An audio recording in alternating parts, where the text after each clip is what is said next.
HR declared. No more sitting in the break room for extended periods, so we stopped using it entirely, and instead took our breaks sitting on the floor in the hallways. One guy even brought a picnic blanket. Within a month, HR was desperately trying to convince us to just go back inside. A couple of years ago, I worked in a soul-sucking corporate office where HR had too much time on their hands. The job itself wasn't terrible, but the people in charge? Completely out of touch. HR especially seemed to exist just to make things harder for everyone. We had about 120 people in our office. It was a big place with rows of cubicles, flickering fluorescent lights, and that general feeling of quiet misery that all offices have. But there was one small thing that kept us sane: the break room. It wasn't anything special. A few tables, a fridge, a microwave that smelled vaguely of burnt popcorn, and a coffee machine that never worked right. But it was ours. It was where we ate, took our breaks, and complained about our jobs. It was the only place where we could sit, breathe, and not feel like corporate drones for a few minutes. Then HR decided to ruin it. One Monday morning, an email popped up in everyone's inbox. Break room policy update, effective immediately. At first, nobody thought much of it. Maybe they wanted us to clean up after ourselves more. Maybe someone had been stealing lunches again. But then we actually read it. The email said, employees were no longer allowed to sit in the break room for extended periods. Breaks were limited to 15 minutes. Lunch was 30 minutes max. If the break room was full, you had to leave immediately after eating. No loitering allowed. HR would be monitoring to ensure compliance. Their reasoning? Something about improving productivity and minimizing non-work-related interactions. Corporate speak for we think you're slacking off. People were pissed. The thing was, for most of us, the break room wasn't optional. We couldn't just take our breaks at our desks. We worked in customer service, IT support, and accounting. Sitting in a cubicle wasn't really a break, when the phone could ring at any second. The break room was the only real place to step away. So when they took that away, fine, we just wouldn't use it at all. At first, it was just a couple of us, quietly eating our lunches in the hallway outside the break room door. It wasn't comfortable, but technically we weren't breaking any rules. Then more people started joining in. By the end of the week, it was a full-blown hallway picnic. People were sitting cross-legged on the floor with their sandwiches. One guy dragged over an office chair and propped his feet up. Someone else brought a camping stool. And then came the real MVP, Steve. Steve laid down a picnic blanket in the middle of the hallway, like we were at a dam park. HR noticed immediately. They started walking by more often, giving us disapproving looks. But what could they do? The email never said we had to use the break room. It just said we couldn't sit in it too long. So we sat everywhere else. The next Monday, another email. Employees should not be sitting in the hallways. We expected that. But here's where they messed up. They included this little gem at the bottom. Please utilize the break room for your designated breaks. They wanted us to use the break room again. They thought if they banned hallway sitting, we'd go back inside. We didn't. Instead, things escalated. A small group started using the conference room for breaks. A few people took their lunches inside the supply closet. Steve, yes, picnic blanket Steve, set up right outside the HR office. He sat there, eating his lunch, chewing loudly on a tuna sandwich while making direct eye contact with the HR rep inside. HR was seething. They tried making rounds, telling people to move along, or find a more appropriate place to sit. But every single time we had the same response. Oh, sorry. We don't want to break the rules. HR's frustration was visible. You could see it on their faces every time they passed by and saw 10 people sitting on the floor, happily eating their sandwiches like it was normal. By week 3, things had reached a whole new level of absurdity. Someone brought a folding table. Another guy showed up with a beanbag chair. A group started playing Uno in the hallway while on break. People took turns leaning against walls like moody teenagers. At one point, there were more people sitting in the hallway than there ever were in the break room. HR tried everything. They sent emails, held quick meetings, even tried talking to managers. But nobody budged. Then came the final straw. One afternoon, upper management walked through and saw the hallway disaster zone. A senior exec stopped, looked around at employees sitting on the floor, eating lunches off their laps, and asked, "Why isn't anyone using the break room?" Someone, I think it was Steve, deadpan responded, "We're following HR's policy." That's when things really started unraveling. The moment Steve said, "We're following HR's policy," I swear I saw something break inside the exec's head. He looked around at the chaos. Employees sitting in the hallway like refugees, someone pouring coffee into a thermos while crouched near a water fountain, Steve casually lying back on his picnic blanket with a half-eaten apple. And you could just tell this was not what corporate had in mind when they came up with their productivity speech. The exec didn't say anything. He just nodded once and walked off. That should have been the end of it. But HR wasn't done yet. By the next morning, HR had completely lost its mind. Another email went out, this one with a bold red header. Mandatory break policy enforcement and no exceptions. It was 3 paragraphs long. No more eating in the hallways. No more using conference rooms or storage closets. Breaks must be taken in designated areas. HR will now be conducting compliance checks. That last part sent a chill through the office. Compliance checks? Were they serious? They were. By lunchtime, HR reps were patrolling like damn prison wardens, marching through the hallways, making sure no one was eating outside the break room. If you had a sandwich in your hand and weren't actively walking, you got a warning.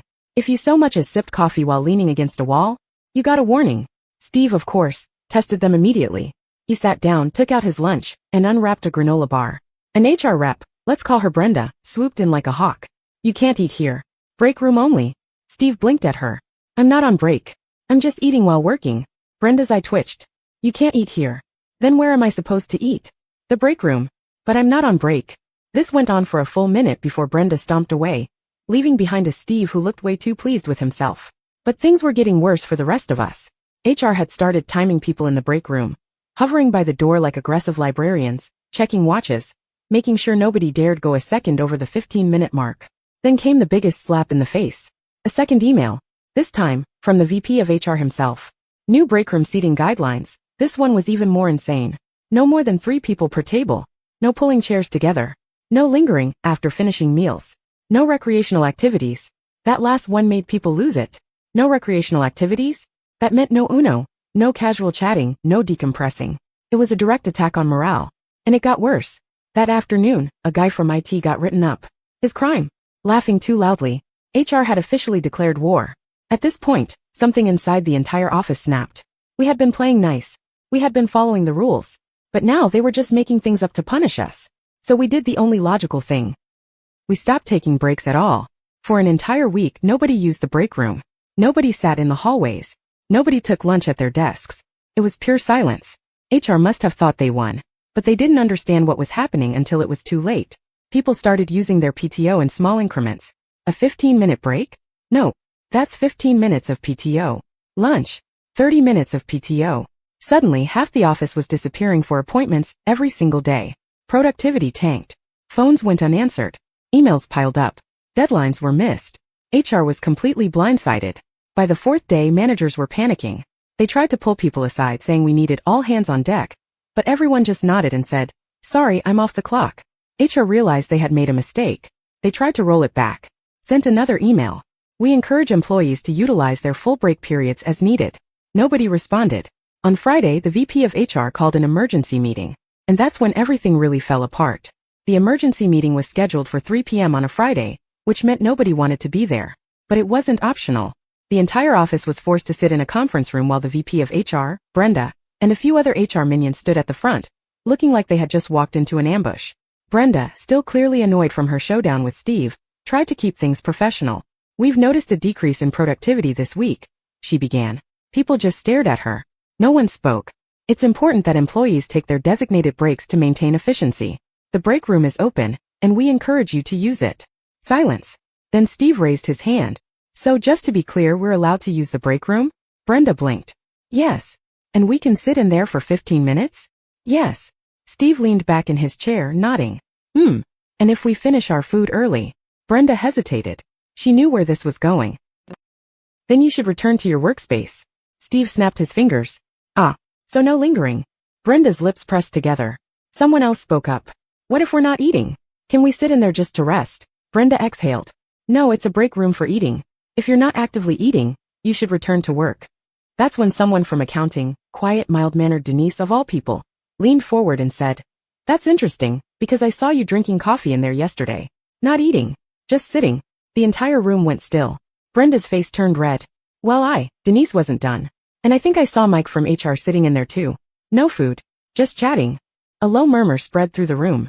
People were connecting the dots. HR wasn't following their own rules. Brenda's mouth opened and closed like a fish. The VP of HR finally stepped in. This meeting is about moving forward, not dwelling on the past. Let's discuss a compromise. But it was too late. Someone else, one of the newer hires, Rachel, crossed her arms and said, We don't really need a compromise. We were fine before. The VP of HR sighed. He could tell this was going nowhere. Look, let's keep this simple. The break room is open, and we won't be enforcing seating limits anymore. Just be mindful of time, okay? It was a pathetic attempt at regaining control. Nobody said anything. Nobody agreed. People just stared at them. HR had lost the room. You'd think that would be the end of it. That HR would let things settle. But no. On Monday, someone from IT, we'll call him Jake, discovered something disturbing. HR had installed a camera in the break room. Not a security camera. A hidden camera. Jake found it while troubleshooting the company Wi-Fi. He noticed a new network device. One that shouldn't have been there. Curious, he followed the signal. It led to a live video feed of the break room. And guess who had access? Only HR. Jake took screenshots. He saved logs. And then, like the hero he was, he sent it to the entire company. People lost their minds. Employees rushed to the break room, searching for the camera. They found it tucked away in the ceiling, disguised as a smoke detector. HR had been watching us. It was illegal. It was creepy. And it was war. By noon, people were demanding a meeting with upper management. The CEO, who rarely got involved in office drama, was suddenly in the building. And he was pissed. Nobody knew exactly what was said behind closed doors, but we all saw Brenda leave the office in tears. By the end of the day, the camera was gone. By the end of the week, Brenda was gone too. HR sent out a final email announcing that Brenda had decided to pursue new opportunities. Nobody believed that. But we weren't done yet. Because if HR thought they could just sweep this under the rug, they were dead wrong. After Brenda's mysterious departure, HR went into full damage control mode. Emails poured in, carefully worded statements about commitment to workplace transparency and rebuilding trust. They even threw in a company-wide ice cream social invitation, as if free Sundays would erase the fact that they had been secretly recording us. Nobody bought it. HR's reputation was in the gutter, and the higher-ups knew it. The VP of HR, the one who had been in charge of all the ridiculous break room policies, started avoiding employees entirely. The once smug HR reps now kept their heads down, moving quickly through the office like rats in a sinking ship. But we weren't finished. A few of us, Steve, Jake, the IT guy who found the camera, Denise and me, weren't content with just watching the chaos unfold. We wanted answers. So we decided to do some digging. Jake used his IT access to quietly check who actually authorized the hidden camera. Turns out it wasn't just HR. It was the VP of HR himself. That wasn't the worst part. Jake found email exchanges between the VP and a third-party security firm. The emails confirmed there was more than one camera. We hadn't even found them all. The moment that news hit, all hell broke loose. Employees were furious. Some had already felt uncomfortable knowing HR had been spying on them. But now, the realization that there were possibly more hidden cameras lurking somewhere sent the office into a full-scale riot. People stormed into the VP of HR's office, demanding answers. And for the first time since this nightmare started, he couldn't hide. His face was pale when we walked in. He tried to act in control. Now let's all remain professional. Steve cut him off. Where are the other cameras? The VP's I twitched. I don't know what you're talking about. Jake pulled out his laptop, flipping it around to show the emails. The VP's face drained of color. Silence. Then Denise, the nicest person in the office, whispered, "You lied to us." And that was when the dam broke. People exploded, shouting accusations, demands for resignations. One guy from accounting, usually the quietest dude in the world, slammed his badge on the VP's desk and said, "This company doesn't pay me enough to be recorded like a zoo animal." More people started shouting, "Do you know how creepy this is? Where are the cameras, you freak? Are they in the bathrooms too?" The VP panicked. Of course not. That would be illegal. So is spying on US, jackass. I could see the sweat forming on his forehead. He looked at his HR minions, but they weren't sticking up for him anymore. They knew they were screwed. And then the CEO walked in. The room went dead silent. The CEO took one look at the VP of HR, this sweaty, panicked man clutching his desk like it could save him, and simply said, "Tell them the truth." The VP swallowed hard. He was trapped. He knew it. He looked at all of us, probably realizing in real time that his career was over. And then finally he cracked. "We installed 3 cameras." Gasps. Steve's voice cut through the room like a knife. "Where?" The VP looked down. The break room, the hallway near the bathrooms, and, he took a deep breath, the conference room. The conference room, where we had private meetings, where we had one-on-one discussions with managers. Someone cursed under their breath. The CEO didn't react. He just nodded, like he had expected it, like he had already made his decision. And then he said the words we had all been waiting for. "Pack up your things. You're fired." Silence. For a split second the VP just sat there like he couldn't believe it, like he thought he'd get another chance. "Sir," he started, but the CEO just shook his head. "Now." The VP looked around hoping anyone would save him. Nobody did. By the end of the day, HR was gutted. The VP? Gone. 2 other HR reps who had helped him? Fired. The CEO sent out an official email, apologizing for what happened and confirming that all the cameras had been removed permanently. He even encouraged employees to report any further concerns directly to him. The break room returned to normal. No more rules about sitting. No more time limits. Steve, ever the legend, brought his picnic blanket one last time and spread it out in the middle of the break room. A victory feast, he declared, unwrapping a massive sub sandwich. Nobody stopped him. People laughed. People relaxed. And for the first time in months, the break room felt like ours again. Looking back, I still can't believe how insane it got. HR could have just left us alone. If they had just let us eat in peace, none of this would have happened. But their obsession with control? It was their downfall. The company never fully recovered from the scandal. Even though HR was rebuilt under new leadership, the trust was gone. People quit in waves over the next year, including me. But Steve? Steve stayed. To this day, I still get texts from him. New HR rep just walked in. Wonder how long they'll last. I laugh every time. Because if there's one thing I learned, it's this. Never mess with people's break time.